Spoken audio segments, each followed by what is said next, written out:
let's now go further into depth on what is possible with movie clips. So I'm going to import to my library my PSD file. Once I hit open, it's going to give me a couple options like, do I want to flatten the Photoshop layers into a single file? No, that is not handy for me. We named all our Photoshop layers in the previous assignment, so I want to just keep on with the default settings because it's going to import into my library exactly how I want it. So now that I have all my layers in my library, I can look at what these layers are. So I have my down button, my normal, my over, I have my background, and then my second part of my background. So I'm going to click on my background and I'm going to drag it onto my stage in the right area. And then I have the second part of my background.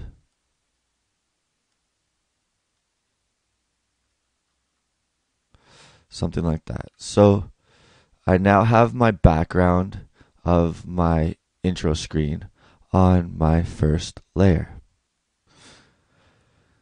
So I'm going to lock that layer. I'm happy with that. I can double click on the layer. I'll name it background. Now I'm going to create a new layer. This new layer, I'm going to create my first button. So I'm going to click on my number 5. I'm going to drag it into place. If I want to align it perfectly, I can go Window, open my alignment, and I can align stuff to stage. So there you go. Now my number 5 is perfectly in the middle of my canvas without me having to guess. So I'm going to select my graphic. You're going to see layer 2 is selected. I'm going to call this BTN for button. And I'm going to modify it and I'm going to convert it to a symbol. So a movie clip. I can name this movie clip whatever I want. So now we are familiar with this box. And if I look at my properties now, I have a whole bunch of different options compared to if it was just a graphic. Like if I select my background, I only have a few properties. It tells me what I have selected. I have a bitmap selected. This is the X and Y position, the width and the height of that graphic. If I select my stage, it's going to give me my stage properties.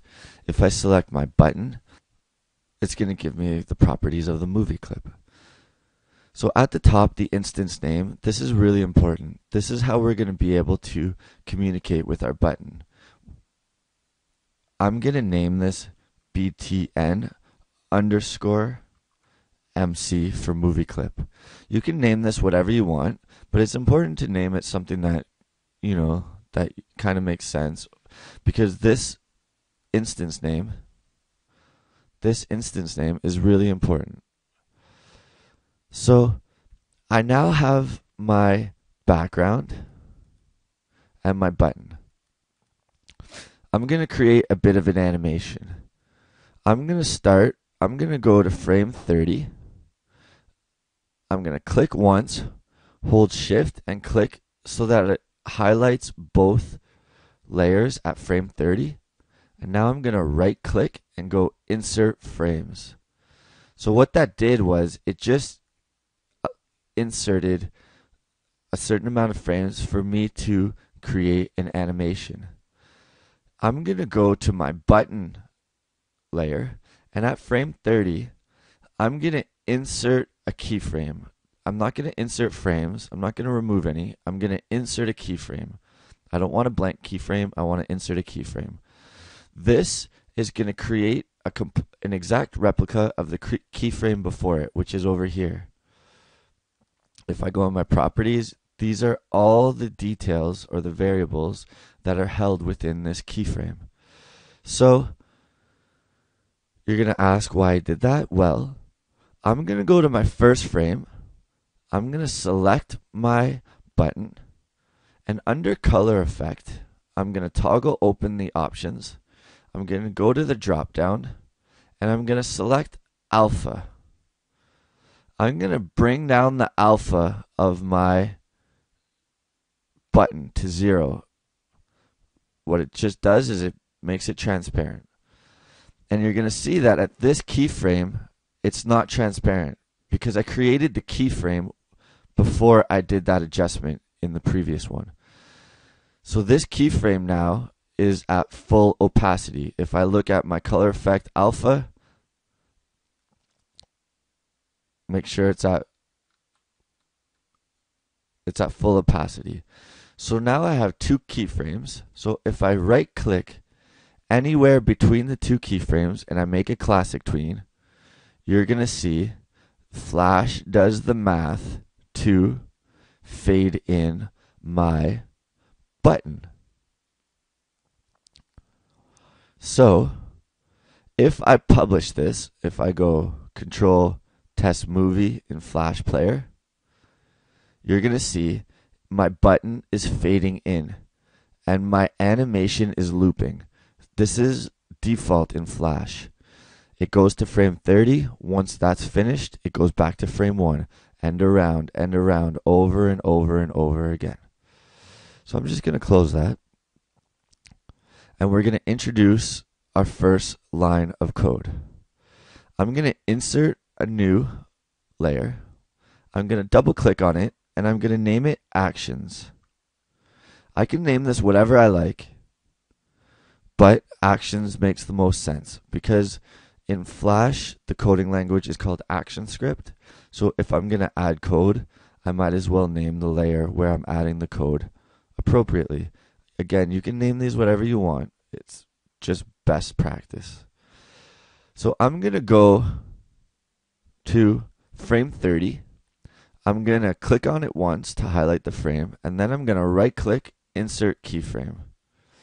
Now I'm going to go Window, Action, and it's going to open up my Actions panel. This is where I put all my code.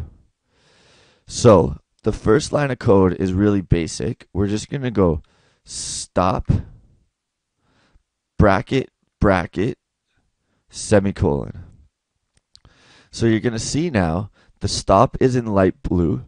That means that Flash understands that this is a function. That means that it does something. It has some sort of functionality. The two brackets, which are just regular parentheses, are parameters. In this case, we're not going to put any, but in the future, we're going to learn parameters. Example, stop if we're at frame 30. Stop when the game is finished. Stop if the person is logged in. There's a lot of different variables that we can put with that. And the semicolon, there's a lot of different parameters. And the semicolon here is just to show that it's done. This is like a period in a sentence. This is the end of the function. We have a complete function here. If I didn't have this, Flash would be looking for further information. But since I do semicolon, we're telling it, just play this, stop. So now if I go Control Test Movie in Flash, you're going to see my file plays once and then stops. And that's exactly what we want right now. We're going to want this button to fade in and to stop. So you can do a lot of things in Flash once things are a movie clip. I can even select this keyframe. I can move it even after the tween is done. I can maybe I'm going to add a glow.